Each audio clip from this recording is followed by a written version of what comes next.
So following last week's Hasbro Fanstream event online, they announced some really cool new figures coming out soon from the Marvel Legends lineup. This includes figures from the Spider-Man animated series, along with retro packaging Spidey characters. So let's take a closer look and see what Hasbro has been cooking up for us. Hey, what's up guys and welcome back to the channel. So today we'll be diving into the new figures coming out soon from Hasbro Marvel Legends. These figures were announced last week during their Pulse Fanstream event online and feature some exciting new figures related to the Spider-Verse. There were actually two separate lines released along with a couple of retailer exclusives, but for the purpose of this video, I'll be focusing on the new Spider-Man retro wave that was announced, and we'll do a separate video on the new X-Men wave later on, right? This Spider-Man wave features 6 total figures from the Marvel Legends line, all of which look pretty amazing so far. We got to see some familiar faces reintroduced to us, along with new figures that we haven't seen before.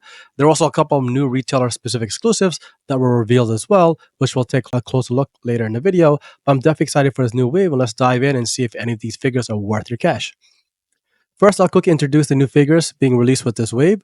So this top line here represents 1 figure taken from the Spider-Man animated series and 2 from the general Spider-Verse retro type of characters, right?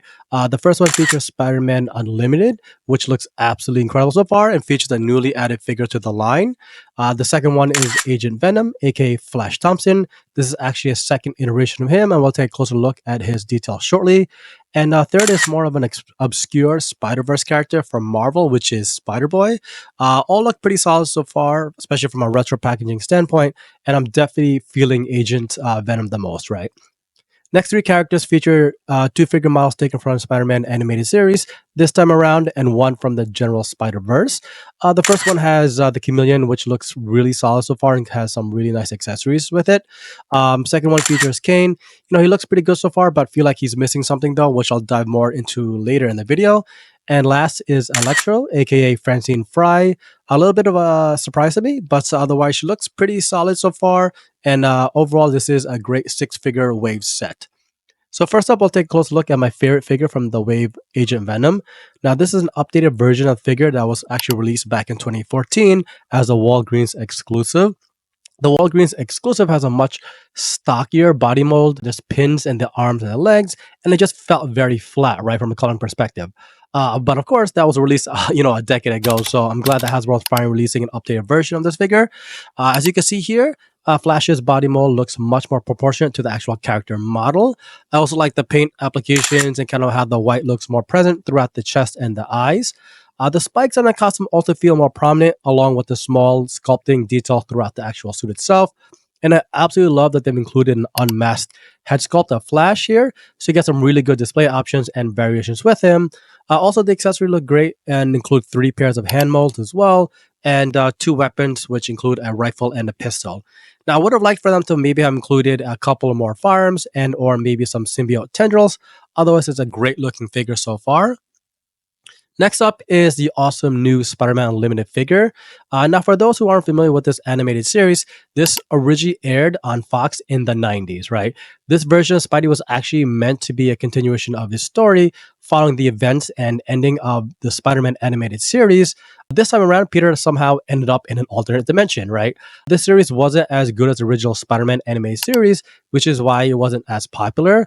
But it's great to see that Hasbro has given us a figure based off of that actual model, right? As for the figure itself, it looks pretty awesome. It has like a sort of Spider-Man 2099 vibe to me, and the figure looks very much like the original character model from the cartoon series. It also features some pretty good paint application through the body mold itself, right? I can really see the red chest symbol pop out along with his white eye expression. From an accessory standpoint, it looks like he only comes with the web cape and 1 extra pair of hand molds though, so not much to his set. Otherwise, the figure still looks amazing. Just glad to be getting a version of him in our hand soon. Next up is a lesser popular, known character from the Spider-Verse, which is Spider-Boy. Now, I believe this model is the first, sort of kid-sized body mold of a Spider-Man character delivered to us from Hasbro. The paint applications do look pretty solid throughout the figure, including the golden eyes. The body mold itself also looks like it has some pretty decent articulation to it. Otherwise, the actual costume feels a little flat to me. It does come with a nice set of accessories though, right? Including the extra pair of hand molds, spider backpack, and an extra head sculpt with open mouth showing the fangs, right? So although I'm not too familiar with this character at all, the figure itself looks pretty decent so far, and the accessories are a big plus for its overall set. Next up, we have Kaine. Now, Kaine in the comics was actually a clone of Peter Parker, but somehow became imperfect and turned evil. So this version of Kaine is modeled after his costume taken from the Spider-Man animated series cartoon. His body mold looks great so far and features a lot of like muscular tones and blue sculpting throughout the figure. The orange hair looks amazing. It has a great extension down and around the entire head area. The pink cape also looks really solid as well. There's a lot of nice cuts to it on the mold itself, giving it that very like bad guy type of look. And it really looks like it's really put on and molded well onto the figure itself, so it doesn't fall off or slide off fairly easily. So it came out really good. Now, in terms of accessories, he comes with just the one extra pair of hand sculpts. So although there's not much to this character, however, outside of his cape, the accessories are though in line with the character. Yeah, otherwise, the figure itself stands out really well and really has that overall bad guy look and feel to him. Next up, we have Electro. Now, this version of Electro actually features Francine Fry, who in the comics was Tombstone's daughter. This figure came as sort of a surprise to me, but still good to have in a collection, especially if you're like a Spidey bad guy type of fan, right? Now, in terms of the figure model itself, she looks pretty good. The mask came out really great and highlights the figure background and her character overall. Body mold itself also looks pretty standard along with paint application, so not much going on there. But what I really like are the Electro type of accessories that come with her. They're pretty large in scale, but have great proportion to the actual figure itself, right? It has nice translucent coloring to it and has a nice sort of like lifelike tone to it as well.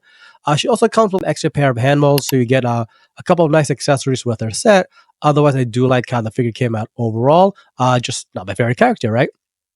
Last up from the six-figure wave is Chameleon. Now, this is actually the second iteration of Chameleon that we've seen from Marvel Legends. However, the first one was the 5-inch version released by Toy Biz, right? So this new figure is actually the 6-inch version of Marvel Legends. It looks somewhat similar, but obviously with the newly updated goodies and body mold, right? Now, the belt itself stands out to me very well and was his most important accessory from the Spider-Man animated series because it's really well adapt and changed, right? Now, the rest of the body looks pretty good, and you see paint applications not just on the costume, but definitely on the pale, like sort of colored hands and head. From an accessory standpoint, he comes with some really nice goodies, including an extra pair of hand molds, 2 firearms, and that awesome J. Jonah Jameson mask version that looks like it's been pulled off a head, right? So that JJJ accessory is absolutely incredible to me and very reminiscent to the cartoon series. So it's really great to see that Hasbro continues to bring like the nostalgia from that Spider-Man animated series to us continuously into our hands, right? Next, I want to quickly show you guys 2 retailer exclusives coming out soon from Hasbro. Right now, these 2 figures are solo exclusives and not part of any set. First one features Professor X in his Savage Land outfit in that retro or standard retro packaging. The character model itself looks pretty solid and matches really well to the actual storyline figure. The green used throughout his costume looks pretty good through and through as well. Now, also the body mold itself looks pretty good and has a lot of nice cuts and curves throughout the shirt and the pants. And the accessories, including that removable cerebral helmet, the additional hand molds are all pretty spot on as well. So great sort of one-to-one sort of mapping there. Now, this is a Target exclusive, so be on the lookout for more information once it's available for PO. The next exclusive figure is from Amazon and includes a lizard from the Spider-Man No Way Home film. Now, this is another pleasant surprise to me because I really wasn't expecting to see this. But the figure model itself really looks awesome across the board, right? Lizard has some really nice textures throughout the figure, including the scales and like that embossed type of skin. And the paint applications also look really solid and did a good job transitioning the yellow and the different greens together, right? And the head sculpt just looks amazing, guys. The open mouth, right, looks great along with all of the exposed teeth that you can see there. So the figure matches the movie character model so well. Really like how it came out, and I'll definitely be picking this up. So there you have it, folks. Thanks for joining me today as we explore the new Marvel Legends Retro Spider-Man figures announced at the Hasbro Pulse Fanstream. These figures are now available for pre-order direct from Hasbro Pulse along with other channel partners. They'll run you around $24.99 MSRP and should be released around spring of 2025. In the comments if you're excited for this new wave or any of the figures at all, or how about any of the 2 retail exclusives also coming out. Let me know what really stands out to you guys and if you plan on picking them up. And don't forget to smash that subscribe button for more content and the coolest Marvel figures around. Until next time, folks, keep on collecting.